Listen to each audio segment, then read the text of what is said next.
Many of us have been around pollution or passed by polluted sites that had a stench to them, and we had to breathe it, and it was very uncomfortable.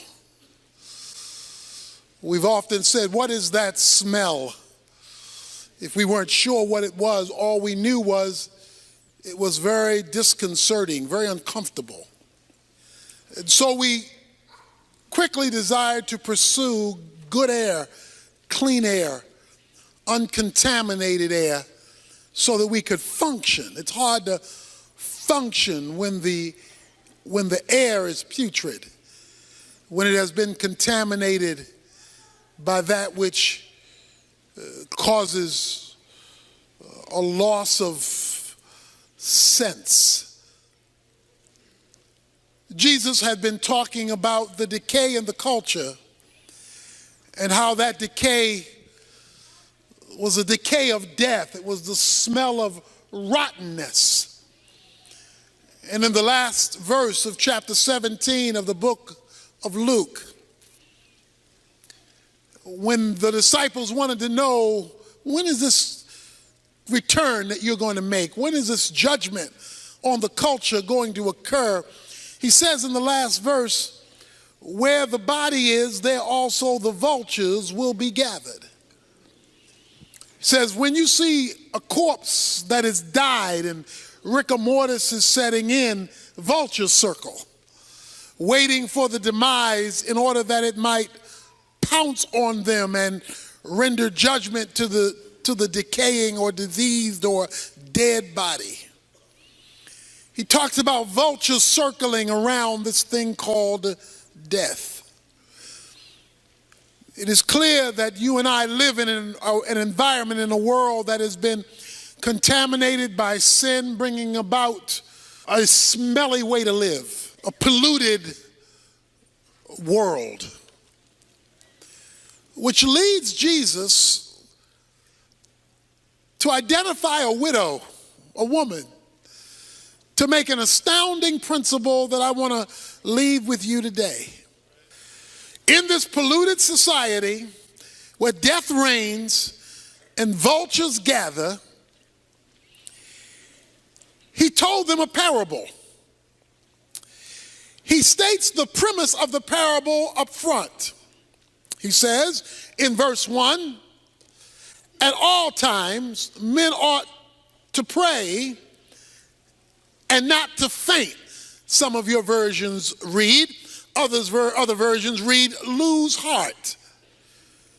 The idea is quitting, throwing in the towel, saying, I can't take it anymore.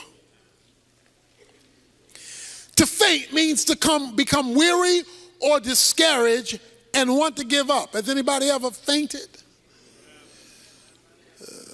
You can't take it anymore. You don't know how much longer you can endure this, because the circumstances hovering around you, the vultures that are hovering around you, are indicating a situation that is dead or dying, and you see absolutely no hope.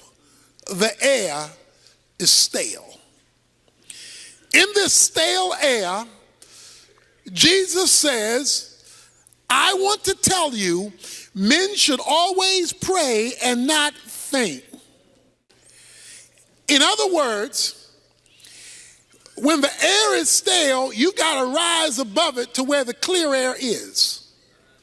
Men ought always to pray and not to faint. That is, you know air is stale because you are breathing. Your nostrils are taking in the scents, and you are breathing regularly. So you are smelling stale air regularly in terms of when you're in a putrid environment, because you're breathing it. And so there's no way to get away from it because you're always breathing. He says men ought to always pray and not faint. In other words, prayer is to be like breathing. The only time when you are conscious about breathing is when it's hard to do it. We breathe all the time, but don't think about it until there's a problem.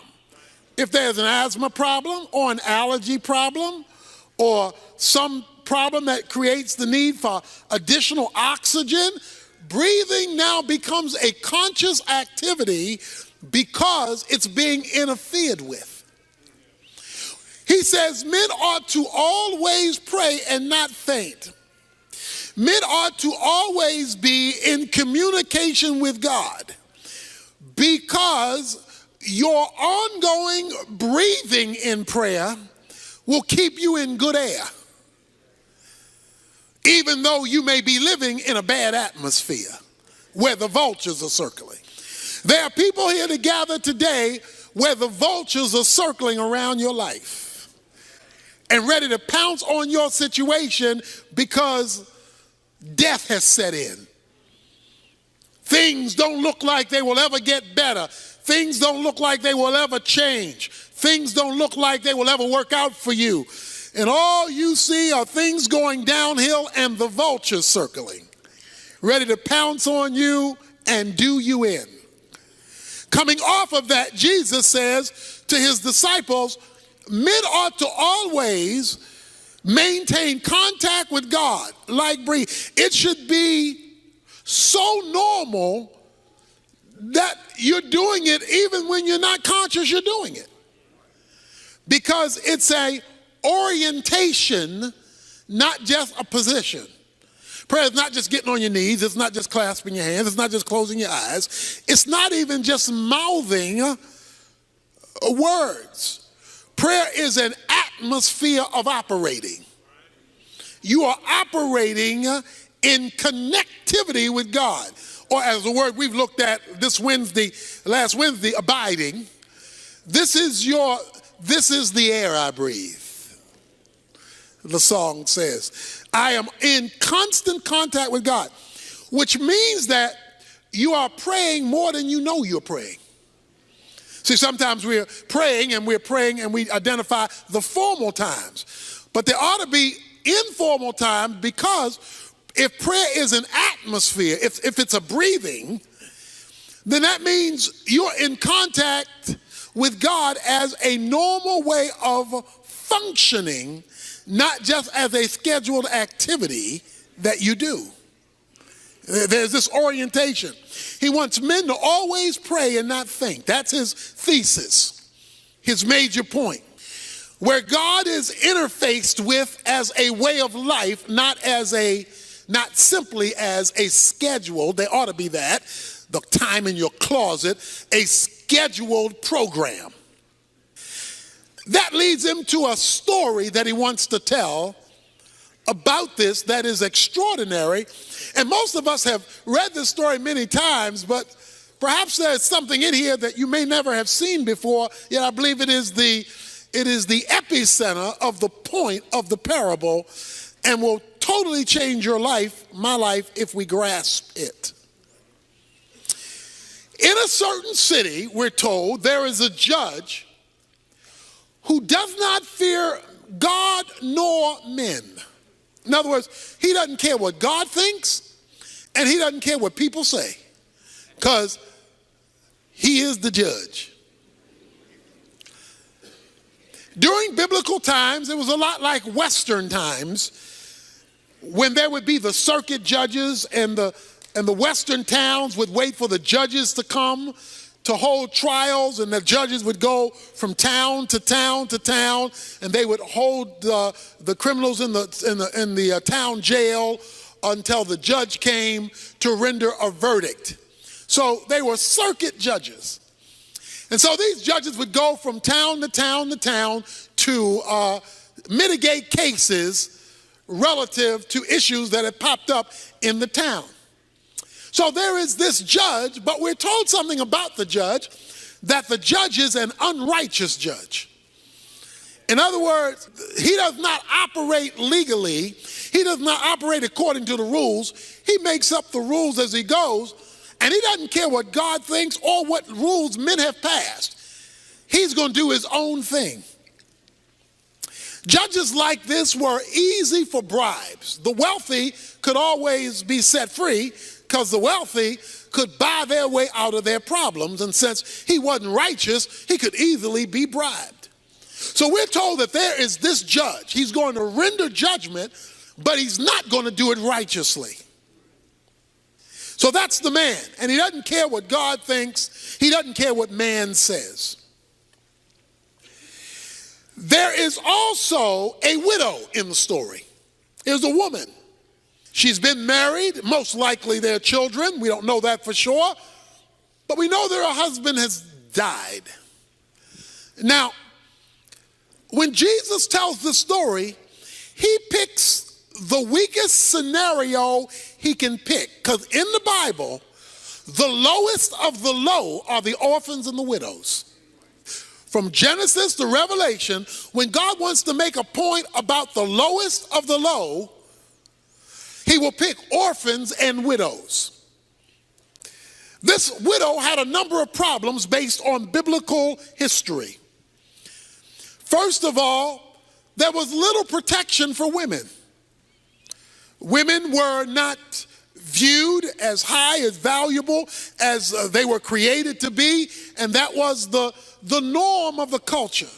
Not only that, but she has no husband, so there's nobody to stand in for her. She must stand on her own.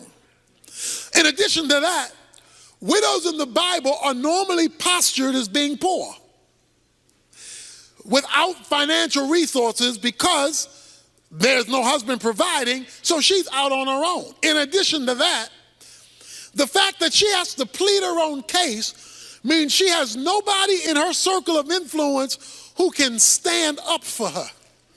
She must stand up for herself. So here we have a woman out there by herself on her own trying to make it. Now the situation is that there is something has happened in which she has been wronged. Something has happened that needs to be addressed legally. Something has gone wrong. Perhaps it had to do with money. Perhaps she was ripped out of some of her husband's estate. We don't know what the specific issue is, nor do we need to know. His point was that this widow needed legal intervention. Say legal intervention. She needed the law to work for her. She needed the law to mitigate between her and some situation she faced that could only be addressed legally. So there is this widow in the city who keeps coming to the judge saying, give me legal protection from my opponent. I have got somebody in my sphere who's working against me and who is opposing me, and he's doing it illegitimately. There is somebody in my life doing me wrong, my opponent, and I don't have the power to stop them. I'm a widow. I don't have a lot of money, and they're coming up against me, and I need the law to work for me. I wonder if there's anybody here who's in a situation that's coming up against you, and the folk who are supposed to be able to help you aren't available to you. She goes to the judge because she says she needs, here it is, legal protection. I can't protect myself. I need the law to protect me. Judge, will you intervene on my behalf so that I can get my opponent off of my back and get justice in my situation? Verse 4 says, for a while the judge was unwilling. The judge says, I don't want to be bothered. I don't want to be bothered with a widow. I don't want to be bothered with your problem. I don't want to be bothered about your opponent. I don't want to be bothered. I don't care about your situation because I don't even care about God. And I don't care about people. And you're the lowest of the people, a widow, so I really don't care about you. So for a while, it says, he was unwilling to hear her case, although she had a legitimate case. Stick with me here. It says, but afterwards he said to himself, self, even though I do not fear God, pagan judge, and I do not respect man, yet because this widow bothers me, that means it's nagging me. After all, she's a woman.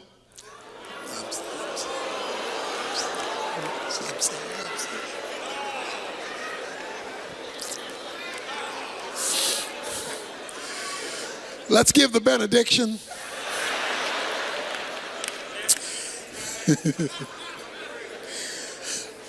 This woman, the judge is a man, this woman is getting on my nerves. That's what he said. She is driving me nuts. He says, I don't respect God, I don't respect man. I will give her legal protection. Say legal protection. According to verse 3, she was seeking legal protection. Say legal protection. Okay, keep that in mind. I'm going somewhere. Even though I don't fear God, I don't fear man, otherwise, if I don't do something about this lady's problem, she's going to keep coming to me because she won't let me go.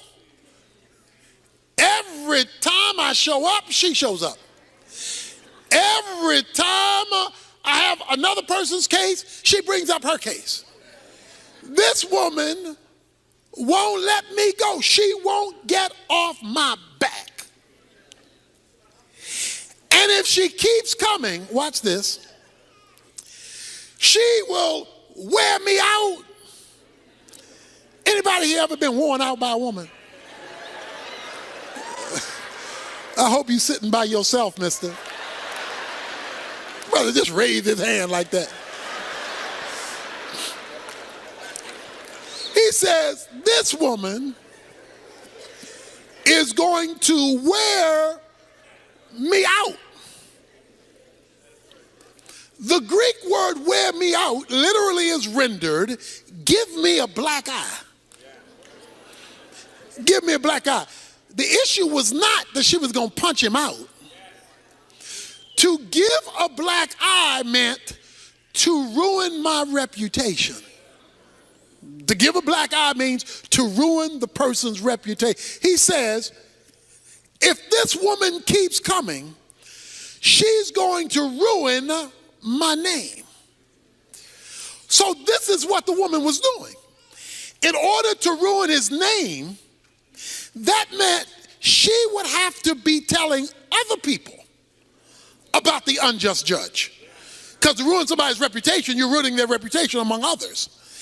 So evidently, this woman would show up at a court scene and say, this judge is not right. He ain't right. I've been having a problem and he won't give my problem. He's not right. She said, he knows he's not right. He's an unrighteous judge. He doesn't care about God nor man. He doesn't want everybody to know he's not right. He just wants he to know he's not right. And if this woman keeps coming, it's going to be clear to everybody I'm not right. And I don't want to look not right to everybody. So to get this woman off my back, to get her out of my grill, to get her off of me, what I am going to do is I am going to give her legal protection. Say legal protection. I am going to address her situation so that I can get her off my back, so that I can save my reputation.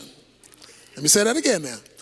I'm going to get her off my back so that I can save my reputation. I need to say that one more time. I'm going to give her legal protection, not because I want to give her legal protection, not because I care about this woman.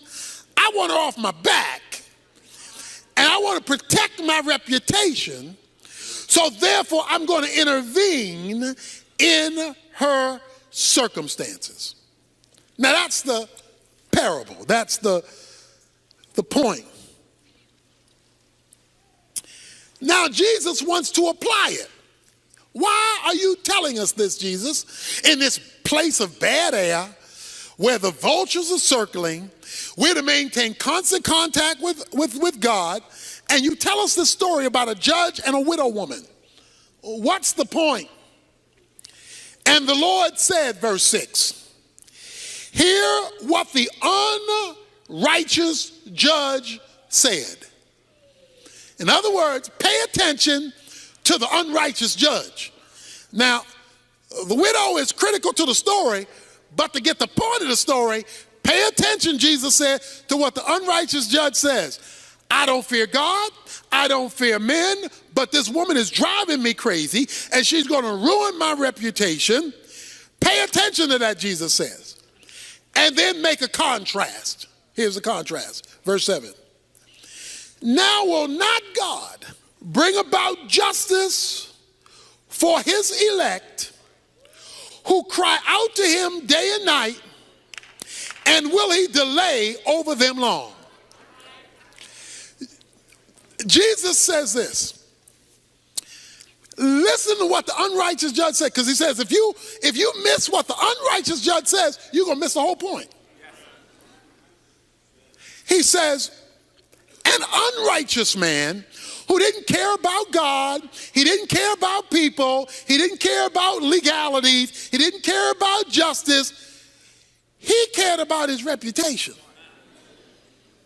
He cared about his name and not being nagged to death by this woman. He was out to protect his name.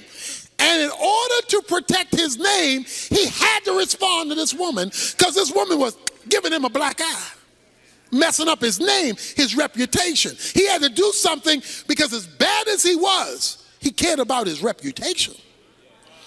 He says, now, if a wicked judge cares about his reputation, and he wrong, but he still cares about his reputation, will not God, who's not an unrighteous judge, he's a righteous judge, will not God, verse 7, bring about justice for his elect? The widow was a stranger to the judge. The elect are not strangers to God. The elect are God's chosen ones. They're God's children. You and I, who belong to Jesus Christ, make up God's elect. If an unrighteous judge who doesn't care about God nor men will bring legal protection to a stranger to protect his reputation, how much more will God bring about justice to his children, his elect, since he's the righteous judge and does care about justice, and will he delay long over them? Now, what I want to draw your attention to is a phrase that I've been asking you to repeat. Legal protection. See, it's easy to read the story, and twice in the story, the word legal protection is raised. Twice. And its cousin is raised in verse 7, justice. She was seeking justice through the legal protection of the law. But let's put it another way. The issue for the widow was not whether the judge liked me. It was not whether the judge knew me. It was not whether the judge felt sorry for me. The issue on the table was the law.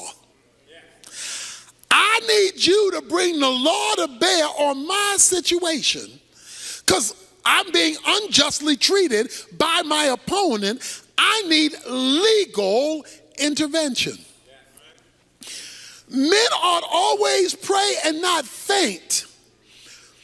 But what gets God's attention is not simply him feeling sorry about you in the situation you're in. It's not merely him seeing you cry. It's not merely him seeing you're depressed. What brings heaven down to earth in the vulturous situation you may be facing is calling down your legal right. The issue was your legal right. See, what the woman had, she did not have the judge on her side. She had the law on her side. And even though the judge didn't care about the woman, she kept bringing up, but the law says. And when she brought up the legal thing, he had to deal with that, because for him not to address the law was to kill his reputation, because the judge was obligated to the law. Now let me explain what I'm trying to say here today. What I'm trying to say here is that God, who cares about us, we're part of the elect, who's righteous, has concern about his law. That is, God has obligated himself to his own word. God has obligated himself to what God has said himself. God is tethered to his own law.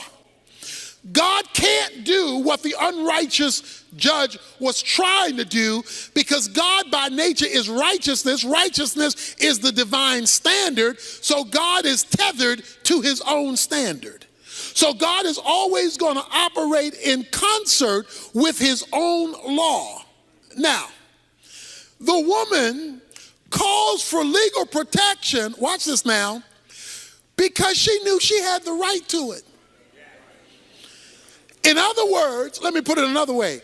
If she didn't know what the law was, if she didn't know that the law, there were rules in the law book to deal with the situation she was facing, she wouldn't have been able to call on the law, because she wouldn't have known the law applied.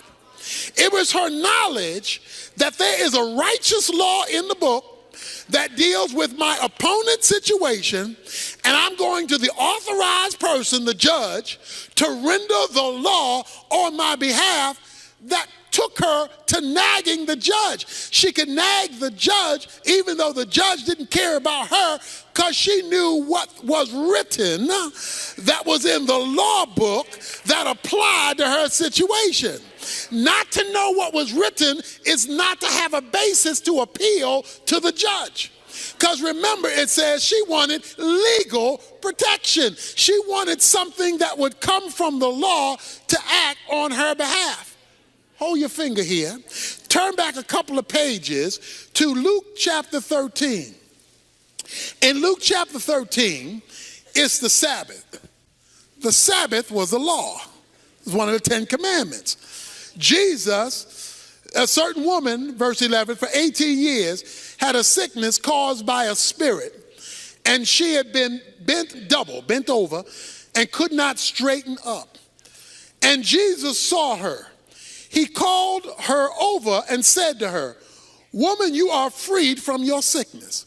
He heals her on the Sabbath. And he laid his hands on her, and immediately she was made erect again and began glorifying God.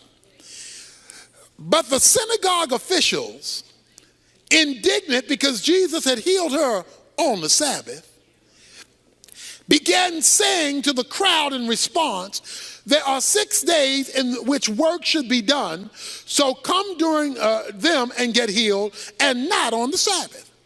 So they're saying, Jesus, you're out of order for healing this lady on the Sabbath.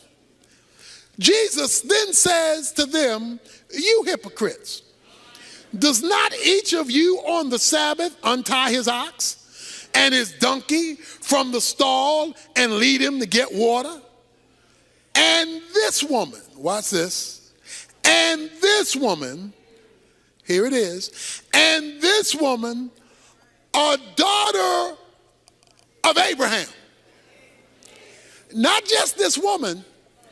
I want to tell you who this woman is.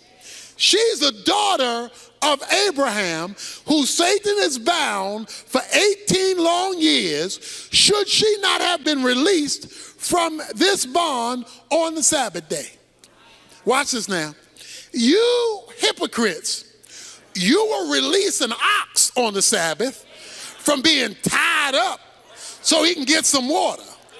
I come to release a woman who's been tied up for 18 years on the Sabbath.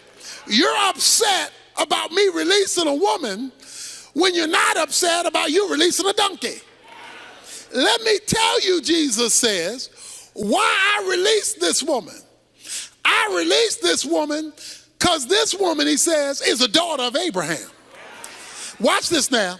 The Sabbath was the law given under Moses. Abraham precedes Moses. He says, there is a legal relationship I have to this daughter. Because there was a covenant made with Abraham by God that God would bring healing to his people in covenant with an Abrahamic agreement when the problem came from a spiritual source. We heard that the woman was bent over, but her medical condition, watch this now, was tied to a spiritual condition. It said Satan had so messed up her life that it showed up physically and she had to walk bent over. It wasn't just because of her age. It wasn't just because of calcification in her back. It was because the devil had so intervened in her life that her physical problem was tied to a spiritual dilemma. But the lady had something that the chief priest didn't understand. She had a legal relationship tied as a daughter of Abraham. And because of the legal relationship, it overrode the Mosaic law that says you can't do this on the Sabbath. But if you don't know your legal relationship, then you can't call on your legal relationship to deliver you from some of us have been in problems, situations, circumstances, and messes for 18 years. And we wonder why God hasn't come through yet, because we have not yet appealed to our legal right. But why haven't we appealed to our legal right? We don't know our legal right. And if you don't know the law, you can't appeal to the law. The widow knew the law and says, because the law is in place, I am going to bring the law to bear. If an unrighteous judge will submit to the law, even though he doesn't have regard for God and regard for man, how much more will a righteous God who is committed to the law appeal to the legal cause of his people? We get and we pray, but what we don't do is pray legally. In other words, we don't make God have to appeal to his own law. We come with generalities and vague things that have nothing to do with nothing. Bless my day, bless my family, bless my food, bless my situation, bless me as I drive, bless me as I ride. Those are cutesies.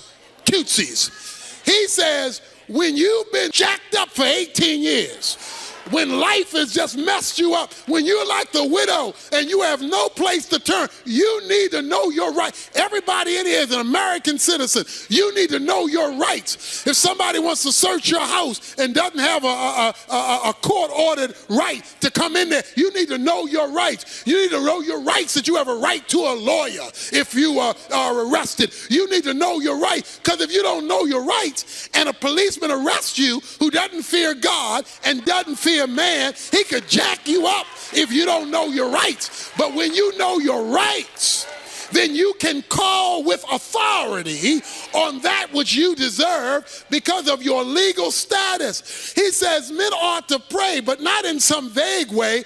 The best way to pray is to call God to have to respond to his own word, to call God to have to respond to his own truth. God, and see, the best way to pray is, God, here, let me show you, God. This is what you said. You said this. Let me read it to you, God. You said this. In case you forgot, God, you said this. I don't know if you read it lately, God, but you said this. You wrote this. So I'm talking to you about what you said. You say, well, what difference will that make? He tells you at the last verse, verse 8, I tell you that he will bring about justice for them quickly. However, when the Son of Man comes, will he find faith on the earth? He says, some of us have been waiting a lot longer than we should be waiting. Some of us have been struggling a lot longer than we should be struggling. Why? Because we'll talk to God about stuff, but we will not call on God in terms of his law, in terms of what he has written. And God is committed first and foremost, not to your feelings, not to your circumstance. He's first and foremost committed to his rules, his regulations, his guidelines, and his law. That's why, I love this too.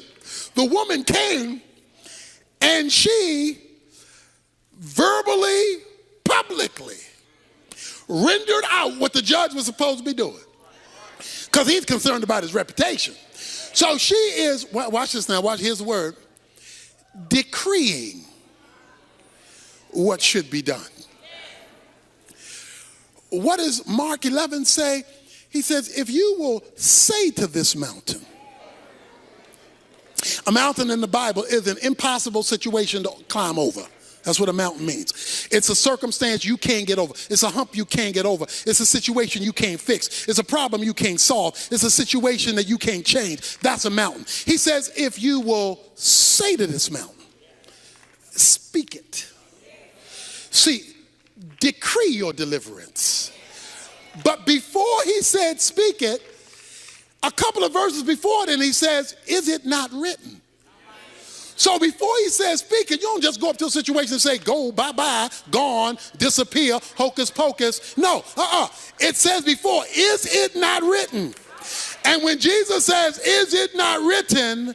Then he comes and says, you can speak to this mountain. So here's what you're supposed to do. You're supposed to look at your situation, look at your opponent, look at your mountain, look at your bent over situation, then find out what God says about your situation, says about your mountain, says about your bent over situation.